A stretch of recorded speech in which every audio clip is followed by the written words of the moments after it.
साथियों, क्या हाल है आप सबका। हाँ जी, तो आज हम जो सवाल दो कर रहे हैं आपके सामने, जो आपको दो सवाल दिख रहे हैं, ये आपके प्रॉफिट एंड लॉस टॉपिक के हैं, लाभ और हानि। ठीक है, ये दोनों सवाल last year RRB PO pre exam officer scale 1, ठीक है, उसके अंदर दो अलग अलग क्वेश्चन अलग अलग पारियों में आए हुए हैं। ठीक है, ये दोनों सवाल एक ही लेवल के हैं। इन दोनों सवालों का करवाने का जो मेरा कारण है वो ये है कि मैं आप लोगों को बताना चाहता हूँ कि देखो, दो इनिंग्स के अंदर सवाल तो अलग अलग है, लेकिन उनका लेवल, जो उनका स्तर है, वो बिल्कुल एक जैसा है। ठीक है, लेवल एक जैसा होने का कारण ये है कि जो एग्जामिनर है, जिसने पेपर सेट किया है, वो आपके माइंडसेट का पता कर सके, एक जैसा मूल्यांकन आप अलग अलग पेपर देने वालों का कर सके, असेसमेंट एक जैसी हो पाए। ऐसा नहीं होगा कि एक पारी में पेपर, एक पारी के अंदर जो सवाल है वो उसी टॉपिक का मुश्किल आ गया और दूसरी पारी के अंदर बहुत आसान आ गया। ऐसा नहीं होगा, दोनों लेवल एक जैसे हैं, सवाल अलग अलग हैं, लेकिन स्तर दोनों का जो है वो एक जैसा है। ठीक है, तो मैं ये दो सवाल आपको करवा रहा हूँ। हो सकता है कि पेपर जो इस बार अपने दे रहे हैं, 12 और 13 का जो पेपर है अपना आरआरबी ऑफिसर स्केल 1 का, उसके अंदर आपको इसी से मिलता जुलता सवाल प्रॉफिट एंड लॉस टॉपिक का मिल जाए। तो ध्यान से समझना भाई, किस तरह से हम ये सवाल जल्दी कर सकते हैं कम समय के अंदर। ठीक है, तो देखो भाई, आपको पहला सवाल दिख रहा है, मैं बोल रहा हूँ आप लोगों के लिए सवाल। एक व्यापारी द्वारा दो वस्तुएं बेची जाती हैं। एक वस्तु को 10% लाभ पर बेचा जाता है, दूसरी को कितने प्रतिशत हानि पर बेचा जाए कि पूरे सौदे, पूरे लेन देन में, पूरी डील में ना लाभ और ना हानि, नो प्रॉफिट नो लॉस की स्थिति रहे। ब्रैकेट के अंदर आगे दिया है कि दिया गया है कि प्रत्येक वस्तु का विक्रय मूल्य बराबर है, जो कि 2200 रुपये पर वस्तु है। वीडियो को पॉज करके आप अपने दिमाग से इस सवाल को करके देखें भाई। 3-4 स्टेटमेंट दिए गए हैं, 3-4 स्टेटमेंट हैं आपके सामने। ठीक है, उनको आपस में किस तरह से कनेक्ट करना है, वीडियो को पॉज करके आप इसका उत्तर निकाल के देखें एक बार। पहले सवाल का उत्तर खुद से करके देखें। जब भी आपको मैं पढ़ाऊँ, आपको पढ़ाने आऊँ, तो भाई आप कोशिश करें आपके पास एक पेन और कुछ पेपर्स, A4 साइज़ के पेपर होते हैं, 3-4 पेपर वो हों। ठीक है, या कोई रजिस्टर भी आप अपने पास रख सकते हो। तो मैं चाहता हूँ कि ये सवाल आप खुद करके देखें भाई। हाँ जी, तो ये सवाल आपने किया होगा, पहला सवाल। ठीक है, इसको मैं आपके सामने करके बता रहा हूँ। कुछ इसके अंदर मैं आपको बातें बताऊँगा जिसकी वजह से आपको टाइम जो है कम लगे। ठीक है, तो देखो भाई, करते हैं। मेरे सामने ये सवाल आया, मैंने सवाल पढ़ा, दो वस्तुएं बेचनी है भाई। एक का बोल रखा है 10% लाभ, दूसरी का अपने से पूछा है कि कितने % हानि पर बेचा जाए कि पूरी डील के अंदर नो प्रॉफिट नो लॉस की स्थिति बने। और साथ के साथ ये दिया गया है कि भाई दोनों का जो सेलिंग प्राइस है वो बराबर है 2200 रुपये पर वस्तु है। हर वस्तु 2200 रुपये में बेची गई है। तो देखो यार, 10% का मतलब क्या होता है, CP, और ये है SP। CP मतलब कॉस्ट प्राइस क्रय मूल्य, SP मतलब सेलिंग प्राइस विक्रय मूल्य, खरीद मूल्य बेच मूल्य, पहली वस्तु और दूसरी वस्तु। ध्यान से समझना भाई बात। 10% की फ्रैक्शन वैल्यू क्या होती है, 1/10 नहीं होती क्या, 1/10 होती है। मतलब इसका मतलब क्या है, ये 10 जो है ये CP को दिखाता है, और 1 जो है इस पे अगर लाभ में बेची गई है चीज़, तो 10 वाली चीज़ पे 10% का कितना हो गया, 1 हो गया। 10 वाली चीज़ 11 में बेच देंगे। अगर लॉस होता तो 10 की चीज़ तो है, ये तो CP को दिखा रहा है, ये प्रॉफिट या लॉस को दिखाता है भाई। अगर प्रॉफिट है तो 1 जोड़ देंगे, और अगर लॉस है तो 1 घटा देंगे। तो यार मुझे पता लग गया कि एक जो चीज़ है ना, वो तो 10 वाली 11 में गई होगी। एक जो बात है मुझे पता लग गई कि यार एक वस्तु तो पक्की बात है कि 10 वाली जो है वो 11 में गई होगी। क्लियर है बात। अब देखो यार, नो प्रॉफिट नो लॉस रखना है, नो प्रॉफिट नो लॉस रखना है। पूरी डील के अंदर नो प्रॉफिट और नो लॉस वाली कंडीशन आ रही है, और बाद में अंत में क्या दिया गया है कि विक्रय मूल्य सेलिंग प्राइस जो है वो बराबर है। जो सेलिंग प्राइस है, विक्रय मूल्य है दोनों वस्तुओं का, वो इक्वलेंट है। तो यार देखो, मैं यूँ नहीं कर सकता इस सवाल को, एक वस्तु 10 वाली 11 में गई, अगर विक्रय मूल्य सेम है, मान लो कि एक चीज़ 10 रुपये की है और वो 11 रुपये में गई, हो गया 10% का प्रॉफिट। विक्रय मूल्य सेलिंग प्राइस सेम है, तो अगर पहली वस्तु 11 की जा रही है तो दूसरी वस्तु भी 11 की नहीं जाएगी क्या, अगर SP सेम है तो। समझ में आ गई बात। अब देखो, एक चीज़ क्या बोलेगी, ये नो प्रॉफिट नो लॉस, दोनों चीज़ें जो हैं 11 और 11 कितने में बेची गई, 22 में नहीं बेची गई। दोनों चीज़ें 11 और 11 रुपये 22 में ही तो बेची गई, 11 अनुपात और 11 अनुपात 22 अनुपात में बेची गई। अगर मुझे नो प्रॉफिट नो लॉस रखना है तो उसके लिए क्या ज़रूरी है, मान लो अगर मैं कोई 100 रुपये की चीज़ खरीदता हूँ तो उसको कितने में बेचूँ कि नो प्रॉफिट नो लॉस वाली कंडीशन बने। यार 100 रुपये की चीज़ 100 रुपये में ही तो बेचूंगा, अगर 99 में बेच दी तो लॉस हो जाएगा, और अगर 101 में बेच दी तो प्रॉफिट हो जाएगा। तो यार दोनों चीज़ें 11 और 11 22 में बेची हैं, तो पक्की बात है नो प्रॉफिट नो लॉस के लिए खरीदी भी 22 में ही जाएंगी वो। ठीक है, तो 10 तो यहाँ लगा दिए, एक वस्तु पे 10 तो लगा दिए, तो 22 में ही अगर खरीदवाना है तो एक पे 10 लगा दिए, तो दूसरी जो चीज़ है वो 22 माइनस 10 12 में नहीं खरीदी होगी। क्लियर है बात? तो भाई नो प्रॉफिट नो लॉस की स्थिति बन जाएगी 10 और 12 22, 11 और 11 22। अब देखो दूसरी वस्तु 12 वाली 11 में गई तो लॉस होगा। अगर चीज़ मैं ज़्यादा की खरीद रहा हूँ और कम में बेच रहा हूँ तो लॉस होगा। अगर लॉस होगा तो लॉस परसेंट देखेंगे, कितने का लॉस, 1 का। 12 वाली चीज़ 11 में गई, कितने का लॉस, 1 का, कितने पे, 12 पे। ये लो 1/12 की डायरेक्ट परसेंट वैल्यूज होती है 8 से 1/3%। अगर नहीं याद तो क्या कर सकते हो, गुणा 100 कर दो, 4 से काटोगे तो ये 3 4 25, 25/3, 3 8 24, 25 में से 24 गया, एक सिर पे 3 का भाग दिया था पैर में, 8 से 1/3% लॉस। ये आपका पहले सवाल का उत्तर आ जाएगा। अब देखो यार इस सवाल से मैं आपको क्या बताना चाह रहा हूँ कि ये जो 2200 रुपये पर वस्तु दे रखा है ना, ये आपको सवाल के अंदर वैसे ही दे रखा है, मतलब डाटा तो सही है ये 2200 रुपये, अगर इसको लेके चलोगे तो भी आंसर यही आएगा, लेकिन इसको उठाने की ज़रूरत नहीं है। इसको अगर उठा लोगे ना तो आपको कैलकुलेशन वैसे ही करनी पड़ेगी जिसकी ज़रूरत नहीं है। यहाँ 2200 की जगह कुछ भी हो, इस 2200 की जगह कुछ भी रकम दे रखी हो आपको, इसका आंसर 8 से 1/3% ही आएगा। मैं आपको इसकी हेल्प से भी अपने करके देख लेते हैं कि क्या बात बनेगी। देखना भाई, ध्यान से समझना बात। जिन लोगों ने ये आंसर निकाल लिया बहुत अच्छी बात है। ठीक है, आगे देखो किस तरह से इसको 2200 की हेल्प से भी मैं कर सकता था। 2200 की हेल्प से भी मैं आंसर इसी आंसर पे पहुंचता। देखो पहली वस्तु दूसरी वस्तु, पहली वस्तु दूसरी वस्तु, 10 वाली चीज़ 11 में गई, 11 की वैल्यू 2200। अगर 11 रेशो की वैल्यू 2200 तो 1 रेशो की वैल्यू 200 नहीं हो जाएगी, 10 रेशो की वैल्यू 2000 नहीं हो जाएगी। मतलब यार 2000 वाली चीज़ 2200 में बेची है, 10% प्रॉफिट का मतलब ये हो गया। विक्रय मूल्य बराबर है, मतलब अगर एक 2200 में बेची है तो दूसरी भी 2200 में ही बेची होगी। 2200 और 2200 4400 रुपये में बेची हैं दोनों चीज़ें। नो प्रॉफिट नो लॉस की स्थिति है तो खरीदी भी 4400 में ही होगी। 2000 में एक वस्तु को खरीद चुका हूँ तो दूसरी वस्तु 4400 माइनस 2000 2400 में नहीं खरीदी होगी उसने, तभी तो 4400 बनेंगे। अब ले देखो 2400 वाली चीज़ 2200 में बेच दो, अभी भी लॉस हो रहा है, और लॉस हो रहा है तो लॉस प्रतिशत होगा कितना, 2400 वाली चीज़ 2200 की गई, कितने का लॉस, 200 का, कितने पे, 2400 पे। ये लो प्रतिशत में बदलने के लिए गुणा 100 कर दो, 2 0 से 2 0, ये देखो 2/24 1/12, 1/12 गुणा 100 वापिस वही आ जाएगा 8 से 1/3%। उम्मीद है आप लोगों को बात समझ में आई होगी जो मैंने बताने की कोशिश की है।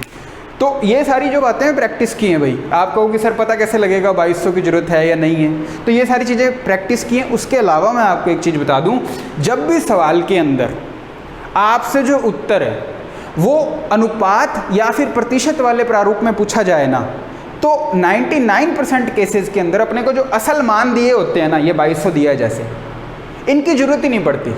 जब आपसे परसेंटेज और रेशो की फॉर्म के अंदर आंसर पूछा जाएगा ना, तो बहुत सारे केसेस ऐसे बनते हैं जब अपने को असल मान, जो वास्तविक मान अपने को रुपए के अंदर या किसी की उम्र वगैरह कुछ भी इस तरह का दिया गया है, कोई रकम दी गई है, उनकी अपने को ज़रूरत ही नहीं पड़ती।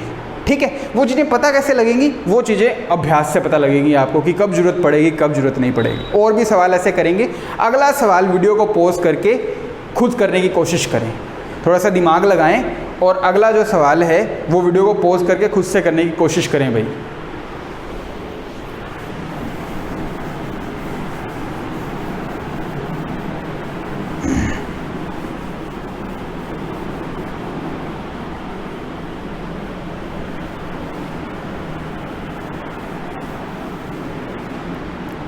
हाँ जी, तो वीडियो को पॉज करके आपने सवाल किया होगा। ठीक है, मैच करना अपना आंसर। जिन लोगों के सवाल मेरे करवाने से पहले, जिन्होंने वीडियो पॉज करके प्रयास किया था भाई वीडियो देखते वक्त, वो कमेंट सेक्शन में भी बताएं कि सर वीडियो पोस्ट करके मैंने आंसर निकाल लिया था। मैं जानना चाहूँगा कि किन किन लोगों ने वही वीडियो पोस्ट करके आंसर निकाला था। ठीक है, करते हैं भाई 2 नंबर सवाल। एक व्यक्ति 2 वस्तुएं प्रत्येक को 240 रुपये में बेचता है। अब सिर्फ देखो अर्थमेटिक जब करते हैं ना आपने, तो सिर्फ पढ़ने के लिए चीज़ मत पढ़ो, एक चीज़ पढ़ के उसमें से निष्कर्ष निकालो कि क्या क्या चीज़ें उससे मतलब निकल रही हैं। देखो यहाँ पहले सवाल में बोल दिया था कि विक्रय मूल्य सेम है। एक व्यक्ति 2 वस्तुओं, 2 आर्टिकल हैं, एक व्यापारी है, कोई एक व्यक्ति है, वो 2 वस्तुएं प्रत्येक वस्तु को 240 रुपये में बेचता है। मतलब यार इसका और क्या है, इसका मतलब ये है कि भाई प्रत्येक चीज़ 240, मतलब इसके अंदर भी क्या है, इसके अंदर भी क्या है, एसपी जो है ना वो सेम है, जो एसपी है वो सेम है, जो कि 240 रुपये है। इससे ये चीज़ भी निकाल लो, सिर्फ पढ़ने के लिए मत पढ़ो, चीज़ को पढ़ लिया अर्थमेटिक के अंदर, उसके अंदर से ज़्यादा चीज़ें निकालने की कोशिश करो कि भाई क्या क्या मतलब निकलता है इन बातों का। ठीक है, अगली बात क्या बोलता है, एक वस्तु को 20% लाभ पर और दूसरी वस्तु को 25% हानि पर बेचता है। पूरी लेन देन में कितने प्रतिशत, पूरी लेन देन में डील में लाभ प्रतिशत हानि प्रतिशत का प्रतिशत ज्ञात कीजिए। भाई बताना है अपने को, ऐसा जब वो करेगा तो पूरी डील के अंदर लाभ प्रतिशत या हानि प्रतिशत क्या होगा। देखो कोई फॉर्मूला नहीं लगाना है अपने को, फॉर्मूलों से ज़्यादा बचना है। जो एकदम ऑथेंटिक फॉर्मूले हैं ना, जिनके बिना अपना काम नहीं चल सकता। प्रॉफिट लॉस के अंदर सिर्फ 2 ही फॉर्मूले हैं, एक तो लाभ प्रतिशत का फॉर्मूला कि भाई लाभ की गणना करनी है बटे में सीपी गुणा 100, और एक हानि प्रतिशत बराबर हानि की गणना करनी है कितने पे, सीपी पे गुणा 100। उसके अलावा और कुछ भी नहीं है। ठीक है, तो बिना किसी फॉर्मूले के अपने इसको हल करते हैं। प्रत्येक वस्तु का एसपी सेम है, एसपी जो है वो सेम है, बराबर है।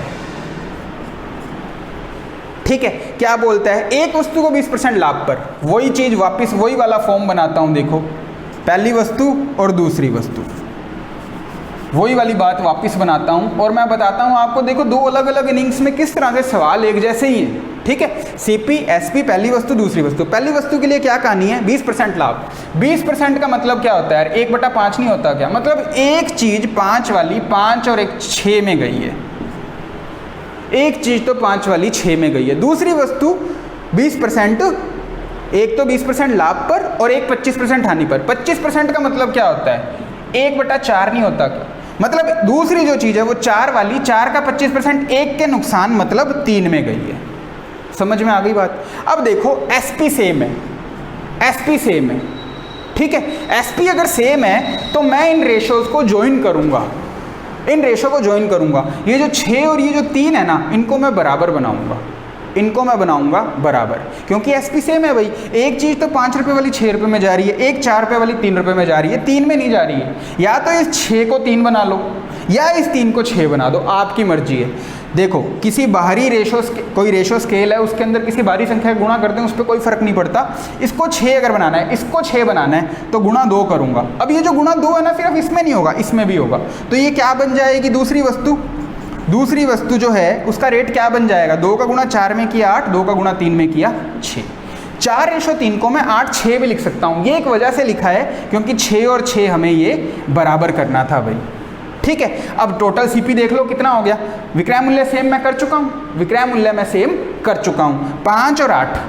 अब इसका कोई मतलब नहीं है भाई, 4-3 का अब कोई मतलब नहीं है। विक्रय मूल्य सेम कर लिया, 20% प्रॉफिट भी हो गया और 25% लॉस भी हो गया। 2 का नुकसान देखो 8 पे हो रहा है, 2 का नुकसान 8 पे हो रहा है, यहाँ 25% लॉस भी 25% ही काउंट होगा यहाँ पे भी। 4-3 और 8-6 एक ही बात। तो देखो सीपी कितना हो गया, 5 और 8 13, और एसपी कितना हो गया, 6 और 6 12। तो यार 13 वाली चीज़ 12 में नहीं चली गई, 13 वाली अगर चीज़ 12 में चली गई तो लॉस होगा, और लॉस होगा तो लॉस % होगा। 13 वाली चीज़ 12 में गई, कितने का लॉस, 1 का, कितने पे, 13।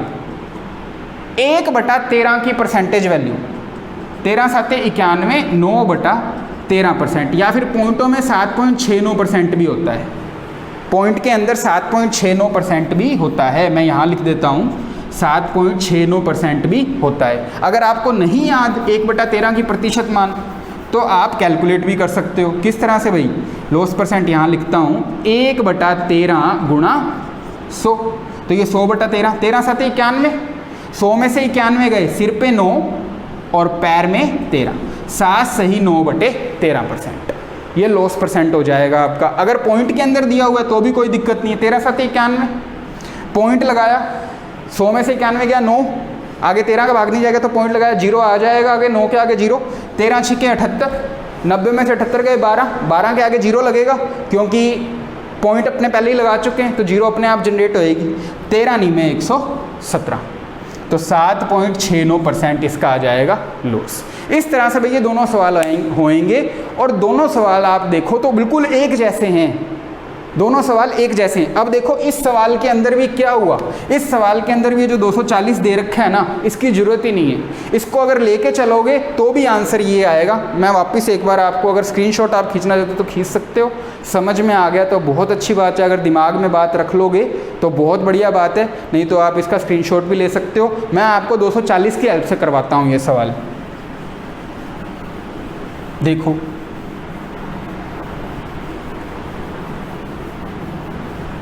किस तरह से कि भाई 240 की हेल्प से करते हैं। 20% लाभ, 20% लाभ मतलब 1/5, 5 वाली चीज़ 6 में। विक्रय मूल्य इसका 6 बराबर 240। अगर 6 बराबर 240 तो 1 बराबर 40, 5 बराबर 200। एक वस्तु का CP 200 और SP उसका 240। एक बात तो मेरे पास ये पता लगती है। दूसरी वस्तु 25% हानि, 25% का मतलब 25% का मतलब 1/4, मतलब दूसरी चीज़ 4 वाली 3 में गई। अब ये 3 की वैल्यू, अब ये 3 की वैल्यू 240, ये रेशो अलग, तो 1 की वैल्यू 80, 4 की वैल्यू 320। ये लो कर दो इसको, 200 और 320 520, 240 और 240 480। ये लो 520 वाली चीज़ यार 480 में जा रही है तो लॉस होगा। अगर लॉस होगा तो लॉस परसेंट कैलकुलेट करेंगे। कितने का नुकसान? 40 का नुकसान। कितने पे नुकसान? 520 पे नुकसान, गुणा 100। 0 से 0, 4 के पहाड़े में 13 पे आएगा 52। 100/13 अगेन 7 सही 9/13%। ये आपका आंसर हो जाएगा। समझ में आ गई? हो सकता है इस बार भी इसी तरह के सवाल आ जाएं, तो भाई प्रॉफिट लॉस का सवाल आप छोड़ के नहीं आए, करके आएँ, ठीक है। उसके अलावा ये सूचना आपको मिली गई होगी, ये वीडियो आप शायद थोड़ा सा लेट देख रहे हैं, कि 12 और 13 वाली जो डेट्स, वो जो निर्णय था कि 12 और 13 को एग्ज़ाम नहीं होंगे, वो विड्रॉ हो चुका है IBPS की तरफ से, और 12 और 13 को एग्ज़ाम्स होंगे। तो भाई आप पूरी सावधानी से जाएँ पेपर देने, ठीक है। जो भी इंस्ट्रक्शंस आपको दे रखी हैं कि भाई उनको फॉलो करते हुए चलें। आरोग्य सेतु ऐप जो है वो आपके मोबाइल में इंस्टॉल होना चाहिए। उसके अलावा और क्या क्या चीज़ें हैं जो आपको, एक बोला है mask, wearing A mask is compulsory. देखो यार एग्ज़ाम के अंदर जो इंस्ट्रक्टर्स खड़े होते हैं ना, जो इंस्ट्रक्टर्स खड़े होते हैं, जो गेट पे खड़े होंगे या आपको हॉल के अंदर मिलेंगे, उनसे ना उलझा मत करो, उनसे अपने को उलझना नहीं है। जो वो कह रहे हैं ना उनको मानना है भाई। कुछ लोग जिद करने लग जाते हैं, उनके साथ लड़ पड़ते हैं। उनकी भी ड्यूटी है यार, वो काम कर रहे हैं IBPS की तरफ से, या बैंक के कर्मचारी हैं, तो वो जैसे जैसे कहते हैं उनको फॉलो करें भाई। उनकी ड्यूटी है, वो कोई अपनी मर्ज़ी से आपको कोई बात नहीं बोल रहे हैं, ठीक है। तो उनका आप जो भी कहना है, जो भी वो कह रहे हैं, उनका मानना। मास्क, उनको जो इंस्ट्रक्टर्स हैं वहाँ पे एग्ज़ाम लेने वाले हैं, एग्ज़ाम जिनकी ड्यूटी लगी है सेंटर के ऊपर, कोशिश ये करें कि उनको, आप लोगों को टोकने का मौका ही नहीं मिले, ठीक है ना। उनको ऐसी नौबत ही नहीं आए कि वो आपको टोकें। मास्क आपके लगा हुआ हो, जर्नी के दौरान सेंटर पे पहुंचने पे मास्क जो है वो आपके लगा हुआ होना चाहिए, ठीक है। दूसरी बात बोली गई है ग्लव्स, ग्लव्स आपके पहने हुए होने चाहिए, ठीक है। पर्सनल ट्रांसपेरेंट वाटर बोतल है जो, वो आपके पास होनी चाहिए, ठीक है। चौथी चीज़ है पर्सनल हैंड सैनिटाइज़र, जो सैनिटाइज़र है वो आपके पास हो। पांचवी चीज़ है सिंपल पेन, एक बॉल पेन आपके पास हो भाई। 2-3 आपके पास बॉल पेन हो, बॉल पेन से प्रैक्टिस किया करो, और पेपर के अंदर बॉल पेन से ही अपने को वहाँ पे सोल्व करनी है। जो भी चीज़ें रफ वर्क करना है वो बॉल पेन से, जेल पेन का यूज़ मत किया करो, ठीक है। उसके अलावा जो बात है वो ये है कि candidates roll number and lab number will not be displayed outside the exam venue.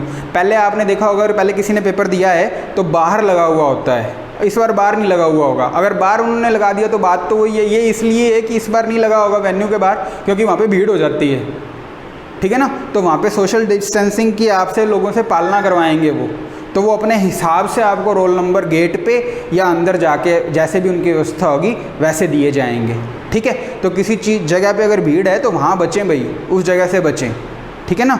उसके अलावा जो बात है वो ये बोल रहे हैं कि आरोग्य सेतु ऐप जो है वो आपके फ़ोन के अंदर इंस्टॉल्ड हो, ठीक है। अगर वो इंस्टॉल्ड नहीं है इंस्टॉल्ड नहीं है या फिर आपके पास स्मार्टफोन नहीं है, तो उस केस के अंदर एक सेल्फ डिक्लेरेशन फॉर्म है, एक सेल्फ डिक्लेरेशन फॉर्म है, उसको भर के आप पूरा ले जाएं। ठीक है, क्लियर है बात। एग्ज़ाम से पहले एक वीडियो मैं कोशिश करूंगा आप लोगों को और प्रोवाइड करने के लिए। जैसे प्रॉफिट लॉस के सवाल किए तो प्रीवियस ईयर्स के जो क्वेश्चन अपने मेरे को मिलेंगे अदर टॉपिक्स के, तो मैं कोशिश करूंगा वो भी आपको करवाए जाएं। तो आप बने रहें और आपसे मिलते हैं अगले वीडियो में। धन्यवाद आप लोगों का।